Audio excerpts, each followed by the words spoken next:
Welcome back to my channel. ఈరోజు మనము శ్రీ పట్టాభి సీతారామాలయం వాయిల్పాడు గురించి అయితే తెలుసుకుందామండి. ఈ ఆలయము తిరుపతికి సుమారు ఒక 60 కిలోమీటర్ల దూరంలో అయితే ఉంటుందండి. ఇక్కడ రాముడు అయితే కొలువై ఉన్నాడండి.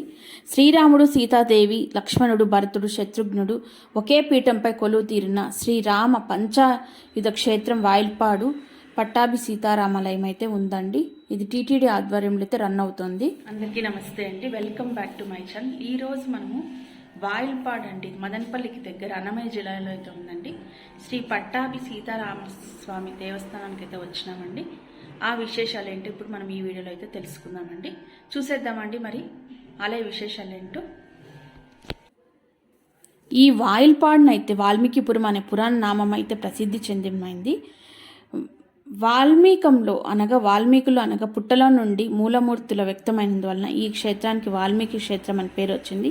అంతేకాకుండా శ్రీ రామాయణ గ్రంథకర్త ఈ వాల్మీకి మహర్షి తపోస్థానం అయినందువలన వాల్మీకిపురం అనే పేరు వచ్చిందండి ఈ వాయిల్పాడుకి. ఇక్కడ శ్రీరాముడు గుడి అయితే మనకు ఉందండి, చాలా ప్రసిద్ధమైన గుడి. తప్పకుండా మీరు కూడా ఈ ప్రాంతాన్ని అయితే సందర్శించవలసిందిగా ప్రార్థిస్తున్నానండి.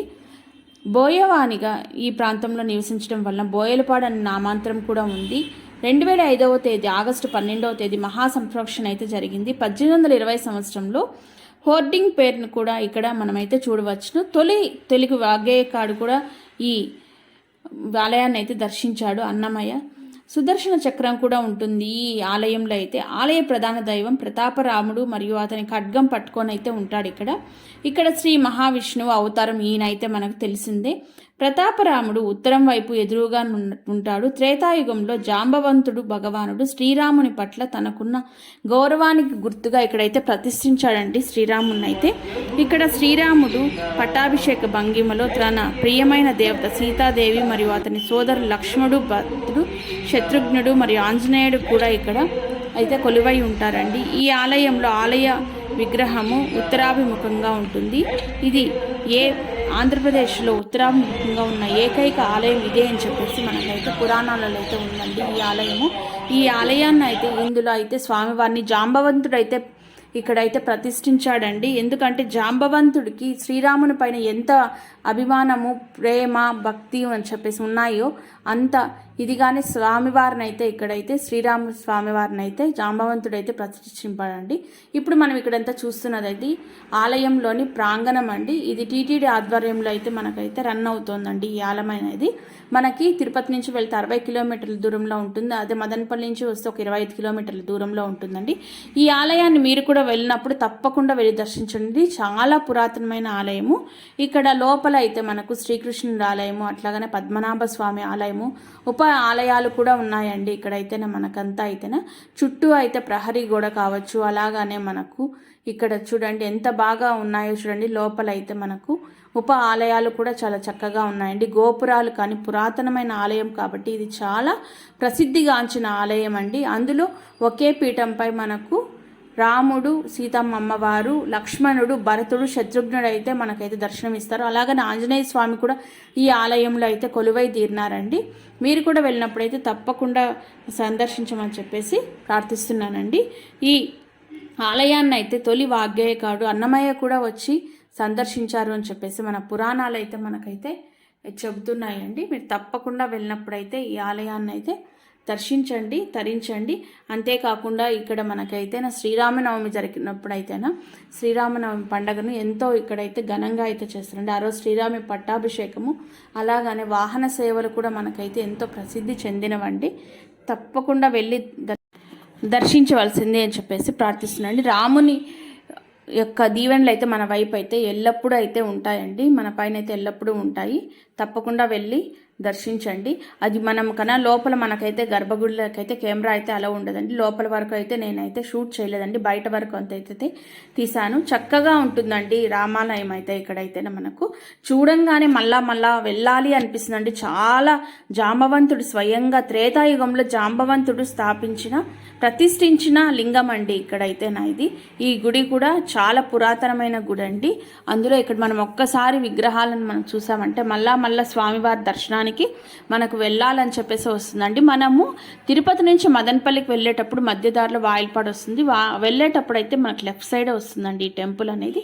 మీరు కూడా వెళ్ళినప్పుడు తప్పకుండా అయితే ఇక్కడ ఉన్న స్వామివారిని అయితే దర్శించండి. అలాగానే మనకి ఇక్కడ శ్రీరాముడు అయితే పట్టాభిషేక భంగిమలో తన ప్రియమైన దేవత సీతాదేవి మరియు అతని సోదరుడు లక్ష్మణుడు, భరతుడు, శత్రుఘ్నుడు మరియు ఆంజనేయుడు కూడా అభిష్టించిన దేవతగా అయితే మనకైతే ఇక్కడ స్వామివారు చక్కగా అయితే కనిపిస్తారండి.